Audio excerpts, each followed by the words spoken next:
I've been losing an average of 30 minutes of sleep every night for the past 10 days. Now, I'm down to a paltry 4 hours and 30 minutes. My walls are beginning to shift and my vision is blurring. I have to focus. I need to focus. Someone out there has to know. Does anyone know why the garbage collectors have switched to the night shift? Even asking it sends shivers down my spine. It's late, and soon I will hear them turn up to collect. I can't sleep upstairs anymore, not where they can see me. Now I sleep in the living room with my gun propped up against my shoulder, the weight a stern reminder that I am present, I am awake, I am a threat to them. They won't try anything if I'm a threat to them, right? I'm sorry, let me explain. My name is Tyson. I'm a farmer with a thriving family, a loving wife, and 2 bright young boys. We live in a very remote area that requires a significant amount of divergence for basic services. I won't say where, I won't risk my family or my business, especially knowing what kind of armchair detectives there are out there. I respect what you all do and fear you in equal measure. So I'd rather throw you a bone you can thoroughly chew on, as opposed to delving into mine and my family's personal info. What I can tell you is this patch of land has been in my family for 6 generations, was not acquired illegally, built on sacred land, and to the best of my knowledge, has never had a violent occurrence or bloodshed. We're normal, hard-working folks who have always tried to do right, which makes what is going on here all the more difficult to understand, to quantify and reason with when the basic logic gives way. I hear you. You're undoubtedly scratching your heads and asking, why are garbage collectors such an issue? And I don't blame you. I'll get to that. Something shifted by my gates. No sound. Can't be the garbage men. You hear them a mile off. They're not subtle about making their presence known. The first night they turned up was so startling that I honest to God thought we were being robbed by the most unprofessional thieves this part of the world had ever birthed. Rambunctious, loud, and borderline jovial in their candor. It was always the same, each and every time. The sounds of the huge mechanical vehicle roaring as it drove up my dirt road, crushing twigs and kicking up dirt as it ground to a stop by the gate some 50 feet from my front door. 2 thuds, boots hitting the ground, stumbling over the main gate where our trash was left for the garbage men on Tuesday. Usually a couple of surly men got out, grunted, and hauled ass out of the area as soon as possible. These 2 couldn't have been happier to be there from the sound of things. Young men, the smiles almost visible in their tone. "This the one, Bill? Looks ready to me." "I reckon it is, Jeff. Let's get her done." A laugh, a high five, the sound of something being dragged and thrown into the truck before they'd back out of the driveway and go off into the night. Unusual, right? My wife and kids certainly thought so, especially when the trash was still there the next morning. Maybe they were some weird kids pulling a prank, my wife Lucy remarked, taking a sip from her coffee and glancing nervously at the window. I think she was saying it more for our boys' benefit than our own. I nodded and ushered them away from the windows, told them to go play. The next night it happened again. No specific time so much as that dead-of-night period between 1 a.m. and 3 a.m. when the world falls totally silent around you. None of our animals made a peep during that time frame, nor did we dare to, because when we heard them roll up again, we were paralyzed with fear. It took a few minutes to realize it, but when I looked to my wife and she returned my fearful glance with a wide-eyed stare and a nod, we scooped up the boys and huddled in our bed. The exact same sounds, the exact same timed footsteps, the exact same conversation. We heard them drag something wet into the truck before leaving after maybe 15 minutes. My younger boy, Jace, was always anxious, and hearing this uncanny valley shit at his age sent him into a panic attack. We spent the remaining time soothing him, while my older son, Travis, took to peering through the window with me. Our pig pen that lay some 40 feet to the right of the house had the door ripped off the hinges and a blood trail leading from the entrance all the way to the farm gates where the garbage men had been. When we mustered up the courage to inspect further, the pigs were silent, unmoving, and staring at the long dirt road that led away from the home, the tall trees that littered our farm looming overhead as if to silence them from telling what they'd seen. We tried calling the city council to complain, but they were as perplexed as we were, said trash pickup was still Tuesday, and that since it was only Sunday, we weren't due. They advised we file a complaint with the police for trespassers, but that yielded absolutely nothing. In the meantime, things escalated. Night 3 brought us the same routine, same sounds. Even after we'd taken to putting a lock on the pig pen, they still took one, this time making sure to leave a small pile of viscera behind, perhaps as a warning. We elected to putting the animals in the barn and deadbolting it, hoping the pranksters would get the message and perhaps get bored. I'd ordered a CCTV camera, but with my location being so out of the way, it was going to take time to arrive, and I wasn't about to stand in my window with a camera pointed out at some weirdos. We didn't consider the consequences of this defiance. It was night 5. The boys were sleeping in our room, and like clockwork, they showed up and pulled me from what little sleep I was getting. My wife soon after. Goosebumps raised on our skin and a chill in our bones. We strained our ears against the open window, hoping to hear their frustration and subsequent decision to leave. The routine continued until Jeff spoke to Bill. The moment they opened their mouths, I knew something was horribly wrong. This the one, Bill. Looks locked to me. I reckon it is, Jeff. Let's pay him a visit. They rattled our front doorknob and politely knocked at the door. 5 rhythmic knocks, 5 seconds of silence, 5 more aggressive knocks. I bolted downstairs and grabbed my rifle, keeping the lights off but my aim focused on them, adrenaline pushing fear aside, if only to defend my family. I don't know who you are, but you've been coming onto my property unannounced, and I ain't standing for it no more. I pulled back on the bolt, and the sound filled the room. You got 3 seconds to turn on your heels, or I'm firing. My eyes adjusted to the front door, and in the darkness, 2 shapes stood behind my door, shrouded by the shadow of the night. They were tall, with thin legs and bizarre movements, like they were swaying in place.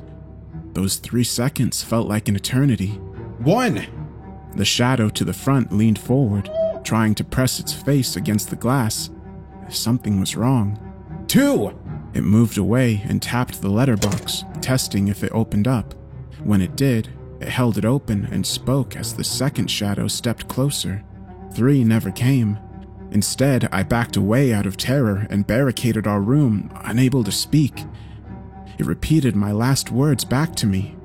Exact same pitch, exact same tone, but something was off about it. Like hearing your own voice played back through old speakers, you sense an eeriness to it. As I'd instinctively taken steps back, however, the other one spoke. This was the first time either said anything that didn't repeat, and I swear to God, it makes my heart pound in my throat just talking about it. We have come to collect. Come outside. My legs carried my body before I could register what was going on, rushing to the bedroom and locking it. I pulled my family in close and held my head down to theirs, desperate to block out whatever ungodly sounds erupted from our front door. It took a half hour before they gave up, assumed their usual routine, and left. The sound of the tires speeding off up the road bringing some degree of relief. Until the following morning, when our nearest neighbors, the Gundersons, reported a break-in at their farm some 5 miles up the road.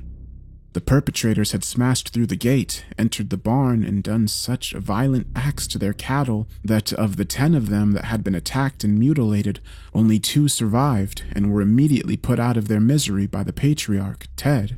You been having problems with these sons of bitches too, Ty? He bellowed down the phone once I began retelling our sleepless events. Shit, you sound like hell and probably look worse than the cows at this point. I ain't having it. You got a young family to support, and when they hurt one of us, they hurt all of us. Tonight, we put an end to it, you hear? I nodded, agreeing to stake out our property that night and do whatever needed to be done. Hands still shaking, I grabbed a stiff drink from the cabinet. Never been much of a drinker. Most of this was my dad's for the tougher times.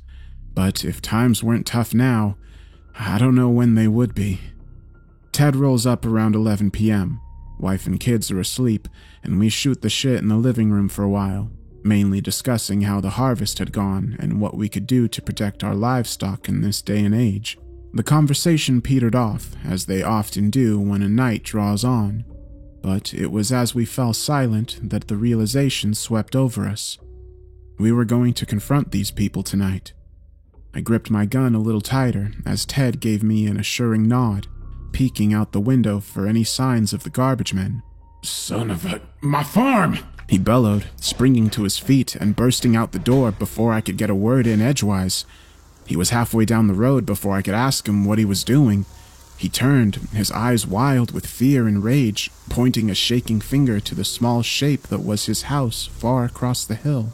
It was on fire, large pillars of smoke billowing forth as the fire danced in the light, illuminating the surrounding fields. I can't stay here while my livelihood burns away. If those bastards are behind this, well, you can bet your ass they won't last the night when I'm through with them. I'll teach them a lesson about the value of things, the things people throw away. He turned on his heel and ran to his truck, speeding off before anything more could be said.